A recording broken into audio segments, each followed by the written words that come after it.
Devil's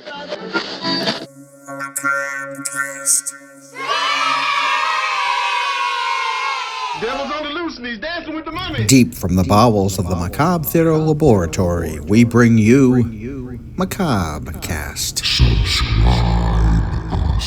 There is nothing wrong with your streaming service. You are exactly where you should be, where the slush puppy machine is always on and cold. Your favorite horror mag is on the rack, discreetly displayed between Women's Wear Daily and Cosmopolitan. I'm your host, Dark Mark, along with my mold-riddled counterpart, Karis, the Little Mummy, here to bring you the latest episode of Macabre Cast, where we'll be dropping R's where they belong and adding them where they don't. Ew!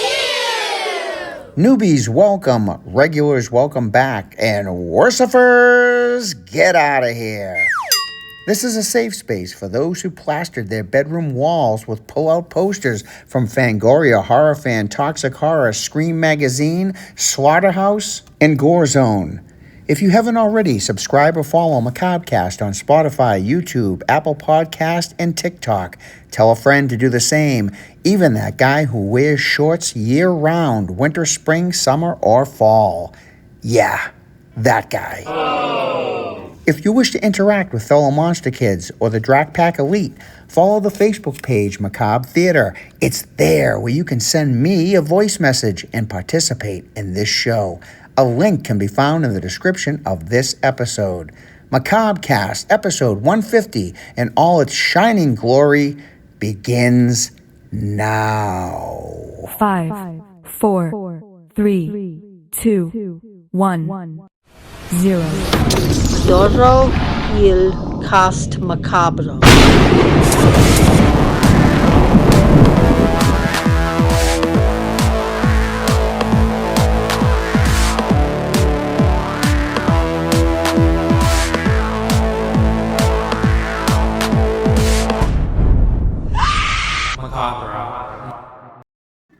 Hello, Monster Kids. Join us in the Gold Ballroom as episode 150 takes on The Shining, a whole episode dedicated to one of Dark Mark's top 5 favorite horror movies of all time. Good luck with the trivia questions, and we look forward to hearing from you as to why you love or hate Stanley Kubrick's 1980 film, The Shining. This will be a tad different from the usual show, so we won't be doing horror news and some of the standard week-to-week pieces, just so we can focus on the masterpiece. Lloyd the bartender is fixing me a little hair of the dog that bit me, and once he's done with that, we'll get started. Just so you know, because this episode is dedicated to the immortal classic, we will be discussing this with spoilers galore. So in case you happen to miss out on this 46-year-old gem, go and watch it and then come back and listen. Well, we might be doing things a little different today, but I still have jokes. What does The Shining, Titanic, and The Sixth Sense all have in common? I don't know, Karis. What does The Shining, Titanic, and The Sixth Sense have in common? I see dead people.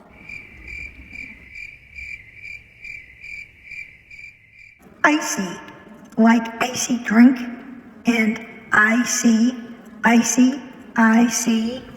Get it?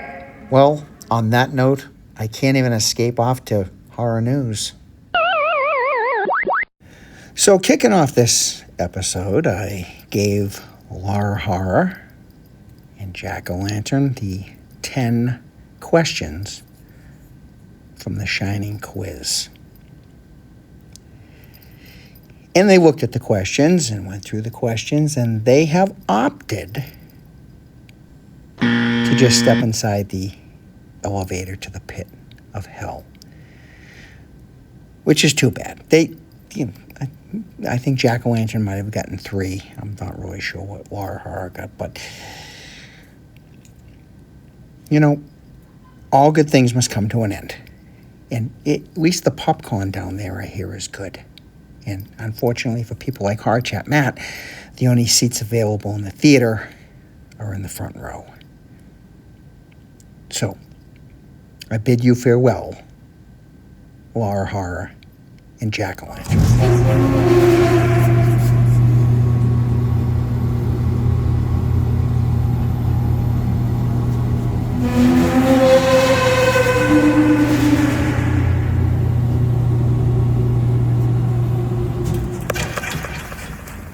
Step inside. Don't be shy. Going down? Just kidding. That's the only place this elevator goes. Hey, I heard the popcorn is good. Well, what do you know? Elijah Broke is working the elevator to the pit of hell these days. Well, I guess we should get this started, huh? Episode 150 and all things The Shining. Chapter 1. Reviews. As you may or may not know, The Shining wasn't always praised and analyzed like it is today. In fact, it was very disliked by film critics. See, never listen to film critics. They're just overpaid stuffed shirts.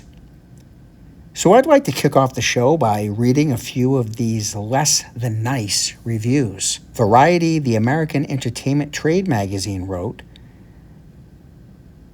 "The crazier Nicholson gets, the more idiotic he looks.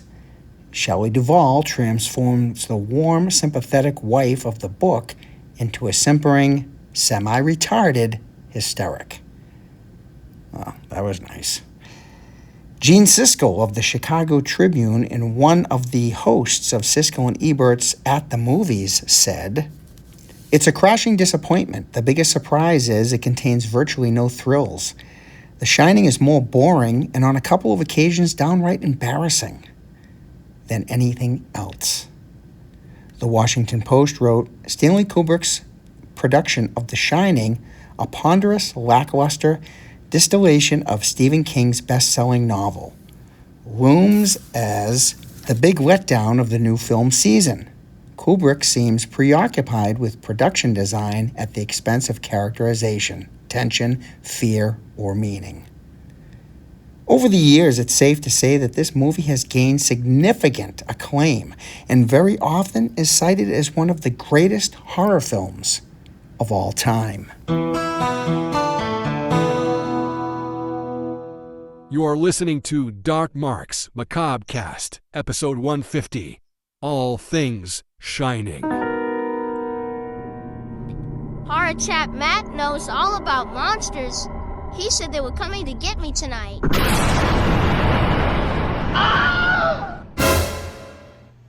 Hey, Doc Mark, Little Karis, and all the monster kids hang out at the Overlook Hotel. Here's Horror Chat. To celebrate the 150th episode of Macabre Cast, and we are doing a deep dive into the masterpiece known as The Shining for the 150th episode. Pretty cool stuff. First of all, Doc, I want to tell you how much I appreciate you sending me the questions, because there was no way I was going to be fast enough trying to write down my answers watching it on the episode. So I do appreciate you taking the time to send me the questions. And I'm going to get to those right away. Let's see. Number one, I believe they are 8 and 10. I definitely remember that from the novel, but I think the movie tries to pass them off as twins, so I'm going to say that they are 10. Number 2, I'm going with 1918. Number 3, he blew his head off with a shotgun. Number 4, this one's a bit weird because Wendy says it's 5 months that he's sober since he had the accident with Danny. But later in the movie, Jack says that it was 3 years ago. But I think the answer is 5 months. Number 5, this is a total guess. I thought it was some sort of like fruit, so I'm going to say peaches. Number 6, hello, Danny. Come and play with us. Number 7, no clue. Looks like a pretty big room. I want to say 1,000, but just for laughs and because of the subject matter, I'm going to say 666. Number 8, 80. Number 9, Colorado. And number 10, room 237.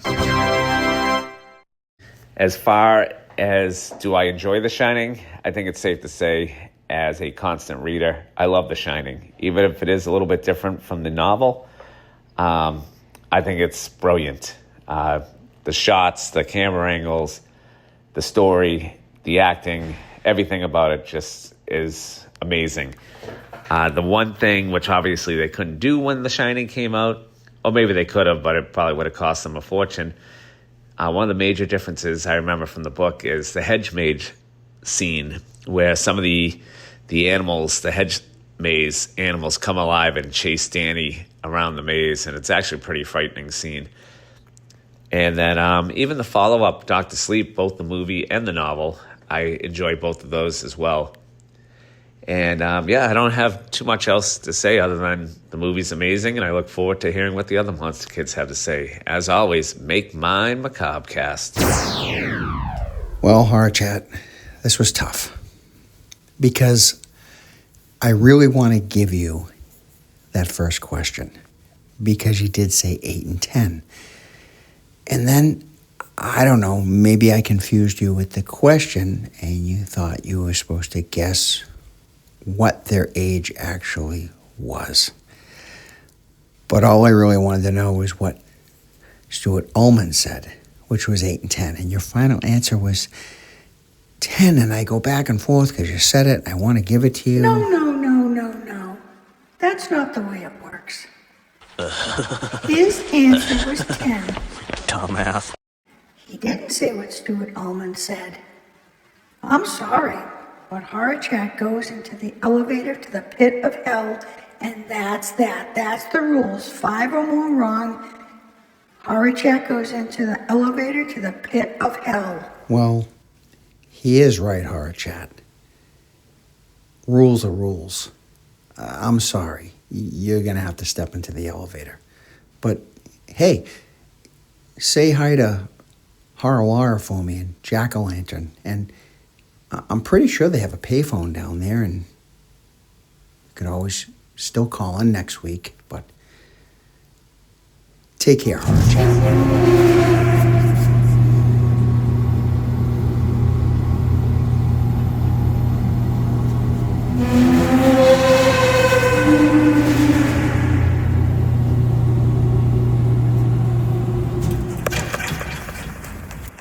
Whoa, Hard Chat Matt. We finally meet. I certainly didn't expect to see you today. Elijah broke. Tough break, huh? But, I heard that they're showing Jaws the Revenge down there, and I just happen to have a couple of tickets here. Front row. Here you go.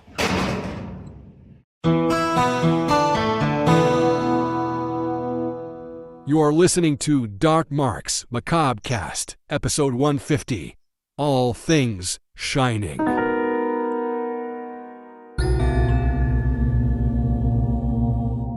Chapter 2, Overlooked Ghosts and Jack Torrance.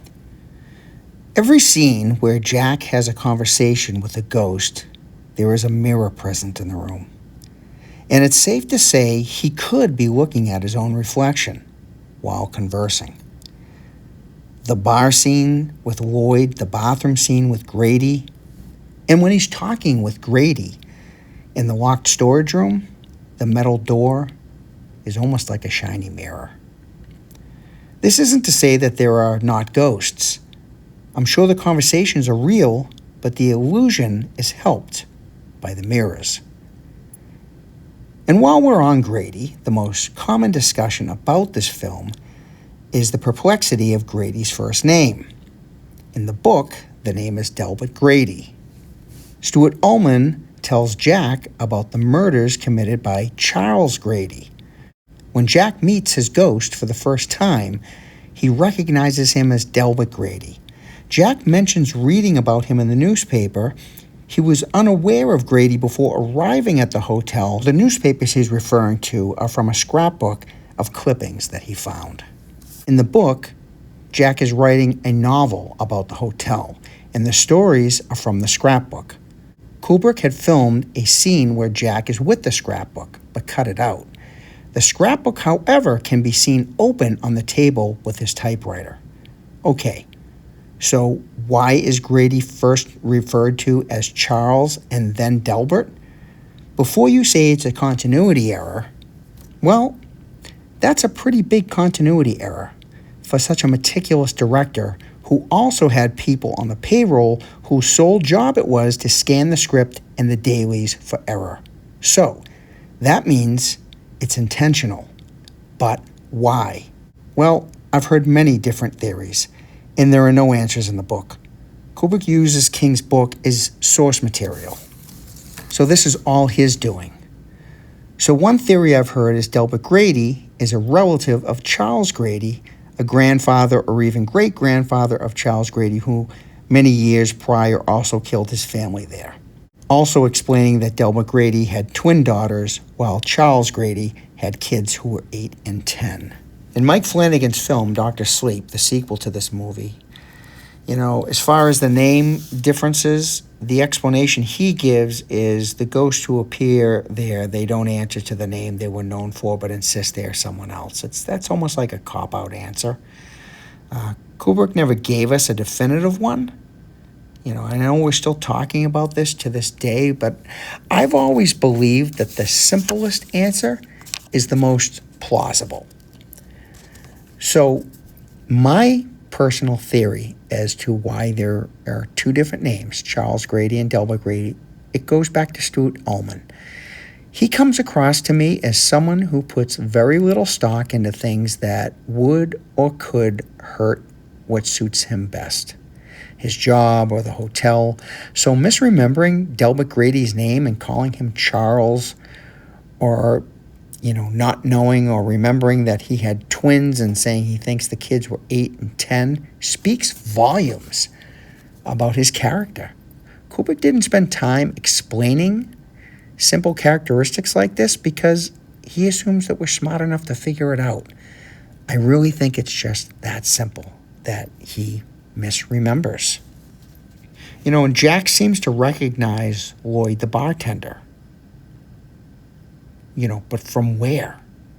Somewhere in his past? Why is Lloyd at the Overlook? Notice how neither of the ghosts refer to him as Jack, only Mr. Torrance.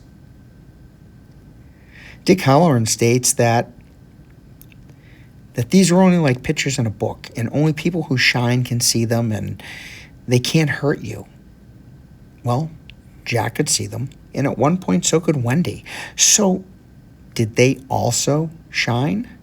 Halloran said that there are people who shine who probably don't know it or probably don't believe it.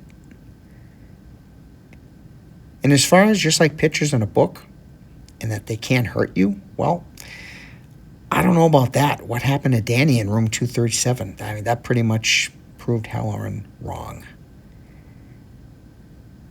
In the end, they preyed upon Jack because he was only 5 months sober.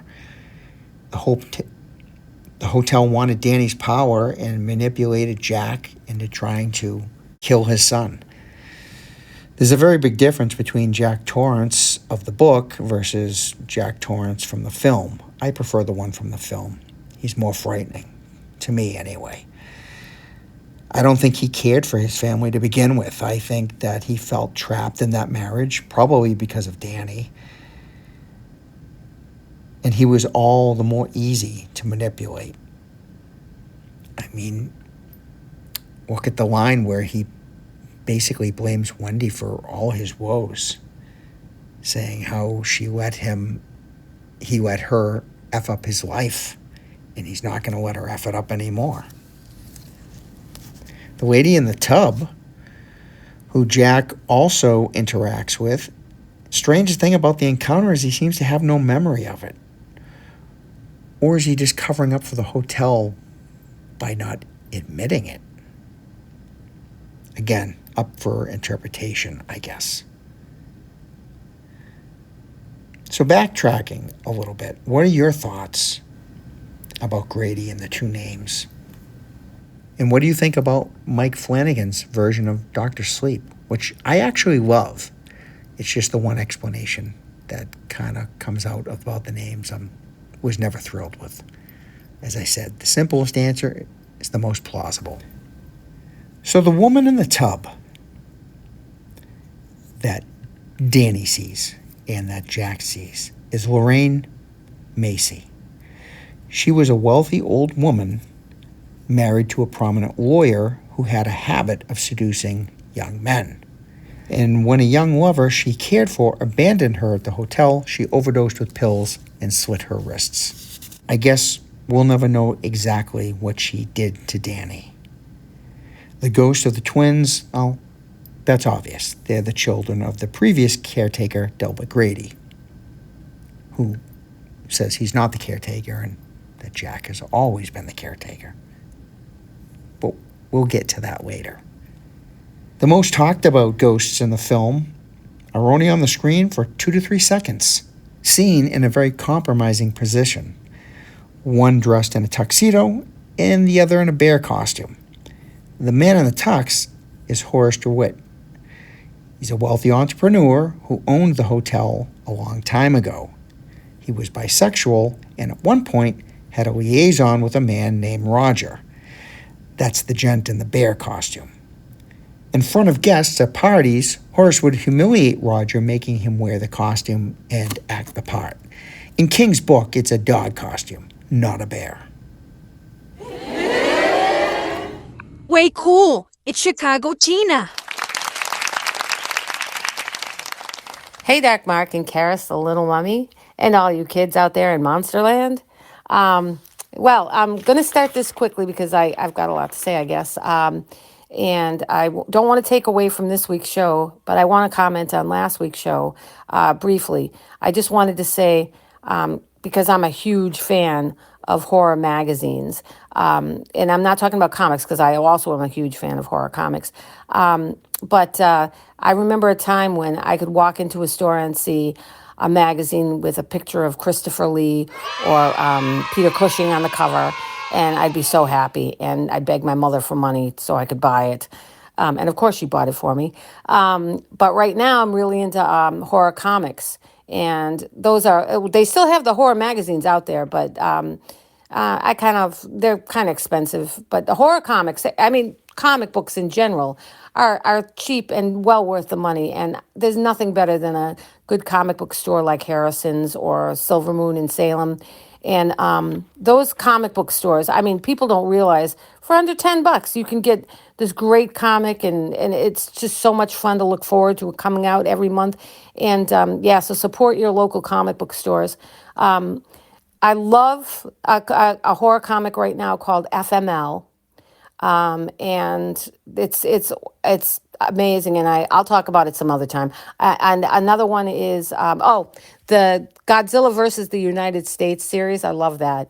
Okay, enough about that because I don't want to take up too much time because I know other people are going to be calling in for the trivia questions. So I don't know how to answer this without going on too much. So I'm going to try as best I can. For the first question, the ages of the girls, they were 8 and 10. And the Overlook was built in 1907. Grady kills himself by shooting himself after he chops up his family and puts them neatly in piles, whatever. Jack was 5 months sober. And Wendy is opening a can of Libby's fruit cocktail. And I remember that because I thought, who needs a giant can of fruit cocktail? What the girls say is Danny. Hello, Danny. Come play with us. Come play with us forever and ever. That might not be verbatim, but I don't want to take up too much time. How many people can fit comfortably in the gold ballroom? 300. And how much money in Jack's pocket were 2 20s and 2 10s?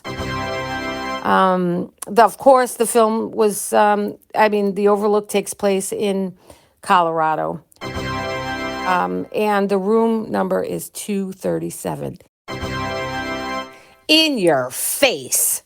I just watched the movie like a week ago, and I paid close attention. And I thought, I have other things that I thought you were going to ask, and you didn't.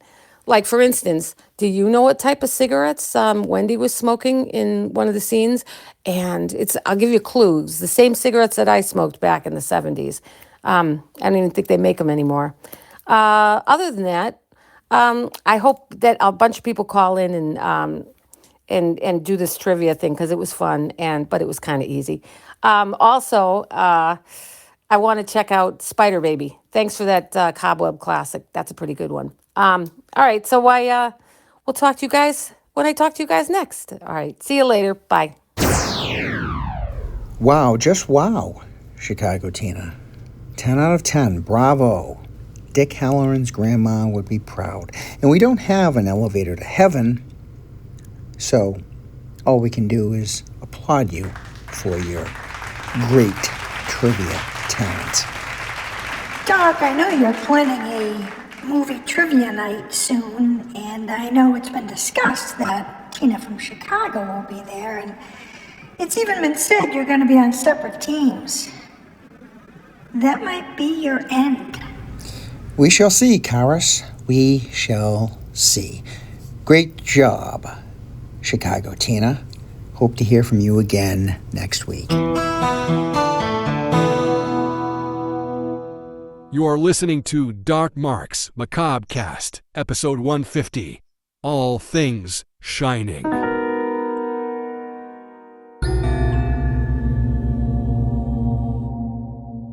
Chapter 3, The Soundtrack. The iconic opening theme. It completely sets up this whole film. Unnervingly, it lets us know you're about to be terrified. But this iconic theme wasn't created for the film. Its main haunting piece was written in 1830 by Hector Berlioz. The opera was the Symphonie Fantastique. It's the fifth movement titled Dreams of a Witch's Sabbath. The opera is about an artist's desperate opium-fueled obsession with an idealized woman. This inspiration came from Hector's unrequited love for an Irish actress named Harriet Smithson. In the opera, when the artist's love of the idealized woman is rejected, he poisons himself with opium. He dreams he has killed his beloved and is marched to his execution. He sees himself at the ghastly party in hell, filled with monsters and witches. Then his beloved appears, now vulgar and mocking. Years later, when the real-life Irish actress found out that the opera was inspired by her, she married him. For the rest of the score, Kubrick chose already existing pieces of music from Bela Bartok and Krzysztof Penderecki, and he placed them in some of the most intense scenes of the film. The chanting that you hear during some of the pieces that sound like the excitement of the overlooked ghosts as the madness is running amok is actually part of the original work and not added into the film.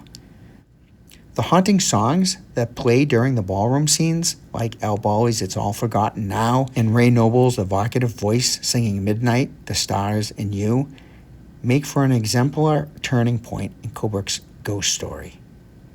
Both of those songs were released in 1934. The people in that ballroom party are dressed in early 1920s clothing. Another masterful stroke to confuse the viewer's mind and create delusion. But I will get to more of that in a later chapter. Back to one of the songs I just mentioned, It's All Forgotten Now, that's playing in the background when Jack Torrance is telling Delbert Grady he murdered his family and then blew out his brains. And Grady replies, "That's strange, sir. I don't have any recollection of that at all." Stephen King got his inspiration for the title The Shining from John Lennon's song Instant Karma, We All Shine On. And before I knew that, I actually used to think of this movie whenever I would hear that song, not knowing that backstory. Is this something you could share with the rest of us, Amazing Larry? Greetings, Dark Mark and Karis the Little Mummy. Scary Larry here. I don't feel tardy. Say, Karis, how did the mummy defeat Superman? With kryptonite.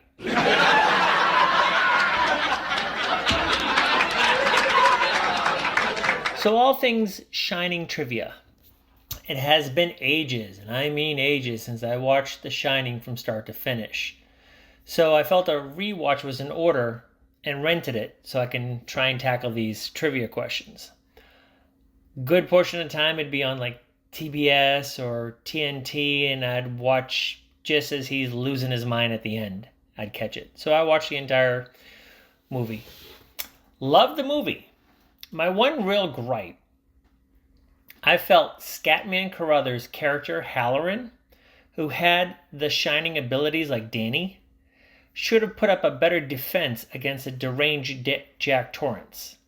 Not saying he should have lived, but he was completely caught off guard? Really? Okay, so I'm just going to give my answers. I didn't write out the questions, so just bear with me. Number 1 answer, 8 and 10. Number 2, construction started in 1907 and opened in 1909. Number 3, by shotgun. Number 4, 5 months. Number 5, fruit cocktail. Number 6, hello Danny, come play with us. Number 7, I believe it's 300. Number 8, totaled $60. It was weird. He said, I've got 2 20s and 2 10s. Number 9, Colorado. And that dreaded room, number 10, 237. So, funny enough, I went to my local theater's webpage to see when a certain movie was going to be released, and I noticed one I already wanted to see had just been released. And I went to check out Ready or Not 2, Ready or Not, Here I Come, the anticipated sequel to 2019's Ready or Not. Now this is starring Samara Weaving as Grace, who survived a wild night of her in-laws trying to murder her. I won't go into too many details in case folks haven't seen the original, but this sequel picks up directly where the first one ended, and is a fun roller coaster from the word go.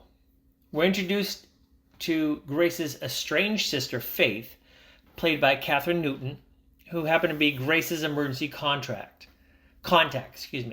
They're kidnapped from the hospital Grace was being held in, and they learn now they have to face 4 rival families competing to take the throne. It's a hilarious movie, and if you're paying attention to the dialogue, you'll hear several nods to some great horror movies, as well as a couple of homages to some of the classics. Now, I had to chuckle when it occurred to me that both Newton and Kevin Durand were in this, and they were both in Abigail, the vampire movie, which I also loved. Now, I give this movie 3 3/4 stars, just a hair behind the original. Not as good, but very good to watch. Maybe your test is just too dang easy. Another 10 out of 10. Yes, great job, Larry. 10 out of 10. Excellent. And Ready or Not, I really enjoyed the first movie a lot. And I do look forward to seeing Ready or Not, Here I Come. Thanks for the great review, and we hope to hear from you again next week. You are listening to Dark Marks Macabre Cast, episode 150, All Things Shining.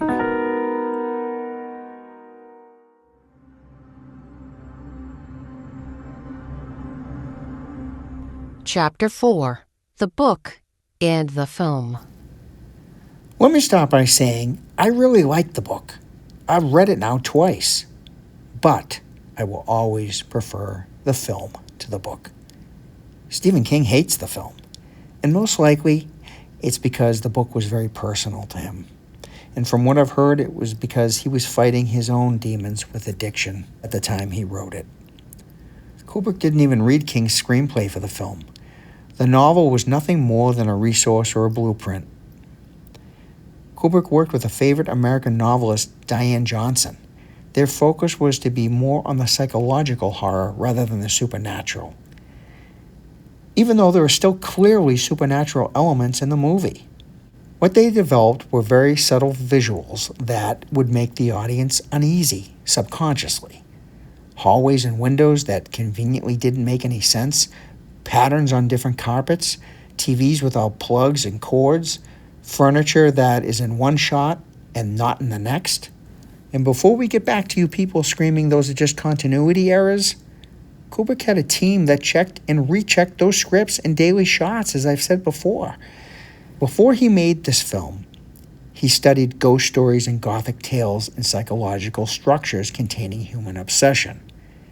He wanted a fear that was not only brought on by ghosts, but madness locked away, potentially, within us all. After the release of King's book The Shining, he created a prequel that gives a history of the Overlook Hotel. It's called Before the Play, and an audiobook recording can be found on YouTube. In a segment of that prequel, we get a glimpse of something that happened to Jack in his childhood, when he was Danny's age. And it makes it quite hard to not feel bad for him, knowing the tough upbringing he came from. The short prequel was originally published in Whispers magazine in 1982 and later included in some of the special editions of the novel. In 1997, Stephen King tried to right what he thought was a wrong. He had always felt that Kubrick did not do his work justice. And so, with a script written by him, faithful to his novel, Nick Garris, who I have mad respect for, directing, Steve Weber from the television show Wings as Jack, Rebecca De Mornay as Wendy, Melvin Van Peebles as Dick Halloran, and the most obnoxious, god-awful child actor on the planet, Cortland Mead. I've said it once, I'll say it again. I'll say it 1,000 times. Finding a good, natural child actor is not easy. And if he's bad or annoying, your whole production could go down in flames, like The Overlook did in King's novel. I hope Mr. King got this out of his system because if we're going to be honest here, the Shining miniseries is pale in comparison to the 1980 tour de force. And Mr. King, Kubrick was right. On film, the hedge animals are anything but scary. Some things just don't translate well from book to film. The following program is rated TV MALV. It contains strong language and violence. It is intended only for mature audiences. Metal Melody. Hello, Doc Mark, Karis the Little Mummy, and all the Macabre cast fans listening. It's Metal Melody. Check it in for episode 150.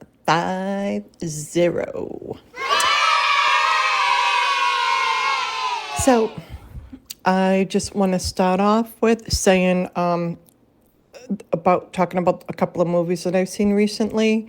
A movie called Do Not Enter, which wasn't a bad movie. I mean, it was pretty decent.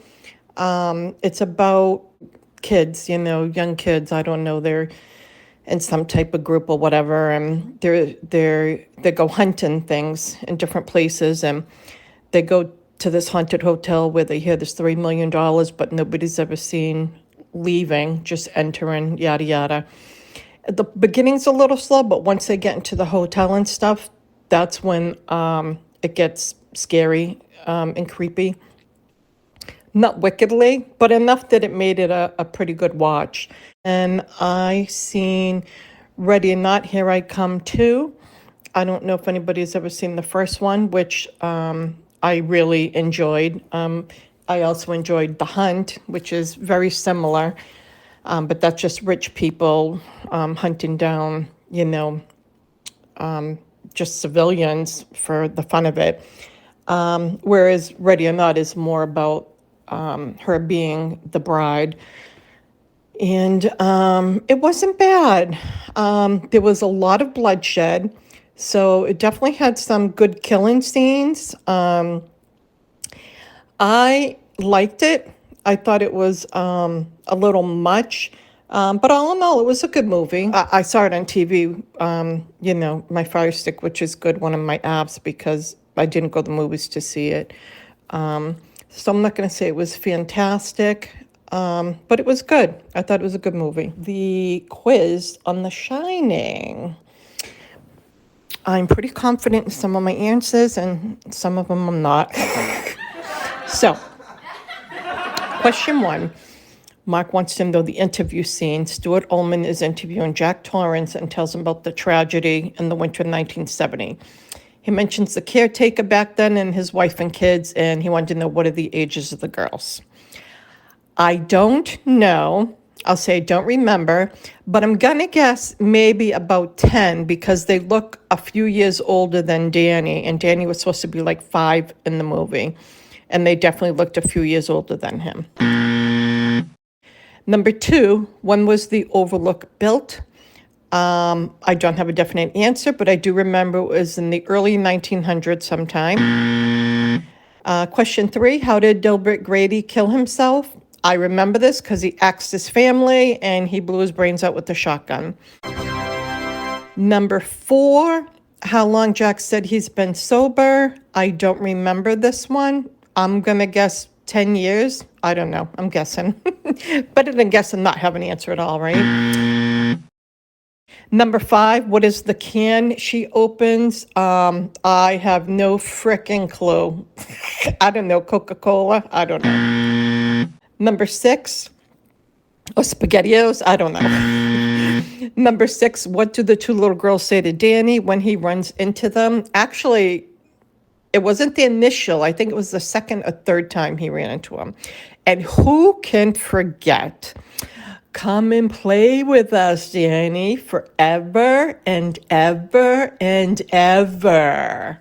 So yeah, you can't forget that. That's notorious.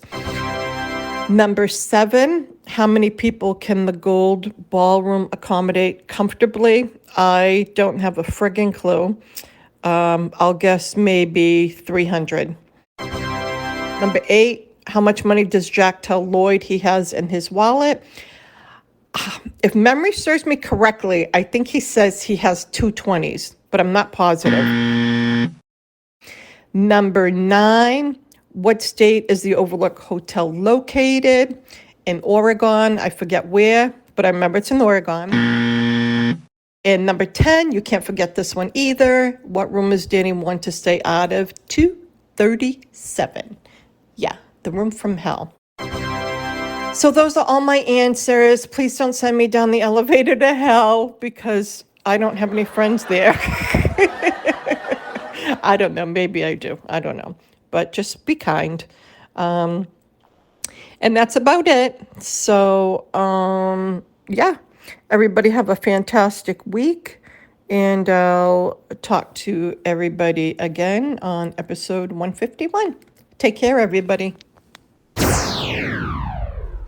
Well, Metal Melody, there's good news and there's bad news. I'll be a gent and I'll tell you the good news first.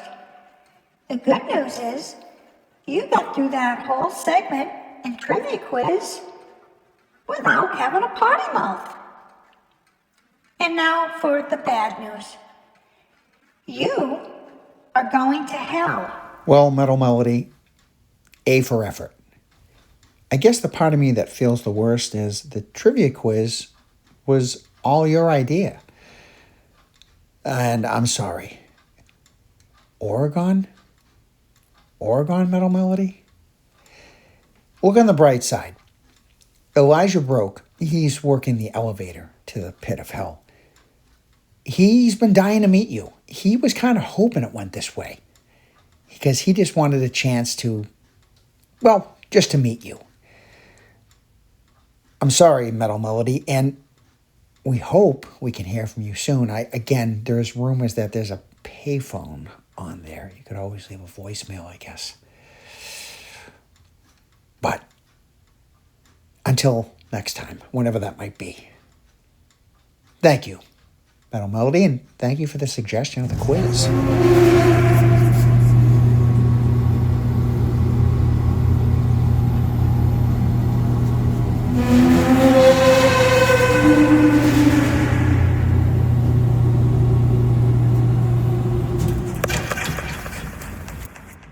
land sakes alive. It's you. It's Metal Melody. I'm Elijah Broke. I volunteered today to work the elevator to the pit of hell in hopes that, well, I hoped I'd meet you. You know, it's not so bad down there. The popcorn's great. Hey, do you think it's possible you could maybe sign my swear jar?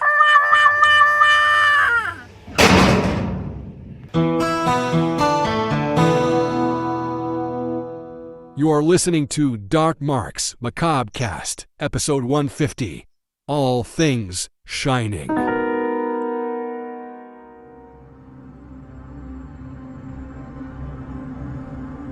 Chapter 5, Perfectionist.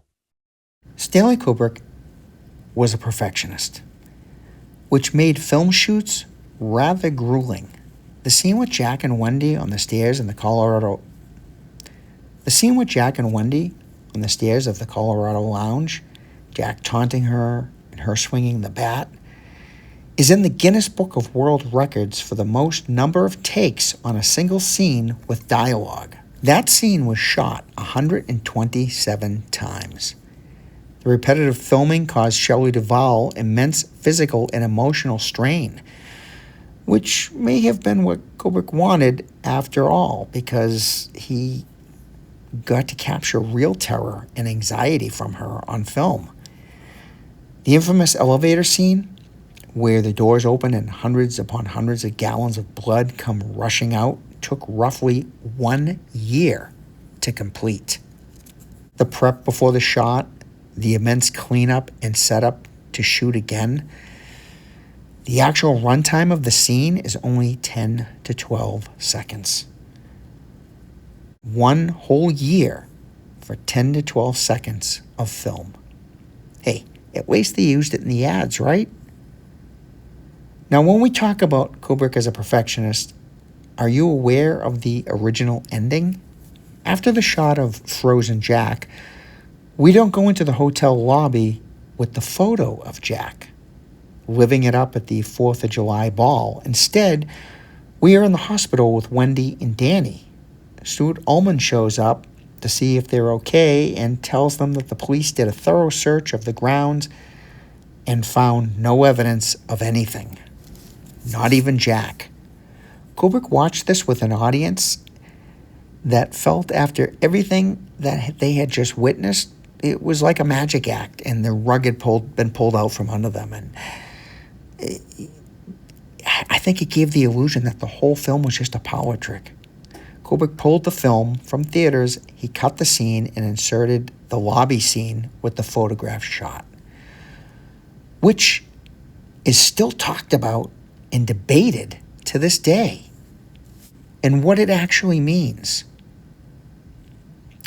To me, it will always mean that Jack is the eternal caretaker. Remember, you've always been the caretaker. Jack was absorbed by the Overlook's haunted history and became part of it.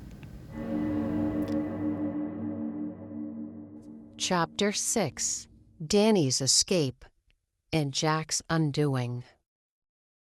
My favorite thing about the end of this film is Danny doesn't defeat his father using his extraordinary power of shining. He just simply outwits him. Something right out of a Looney Tunes cartoon. He just backtracks his steps in the snow and hides behind a bush. And as soon as his father passes him, he takes off following his footprints back to the entrance of the hedge maze.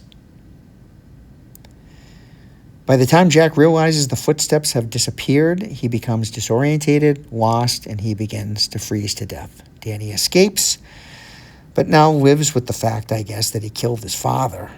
No one can blame him, but I'm sure there is guilt nonetheless. And I want to point out one thing about that hedge maze. It's very reminiscent of the hedge maze in Laurel and Hardy's film A Chump at Oxford, where they too get lost in the maze. And if you get a chance, check that out. Tell me what you think. Goditi questo Episodio de Cast Macabre. Thank you, Maria Monstalia, for telling our Italian friends to enjoy this episode of Macabre Cast.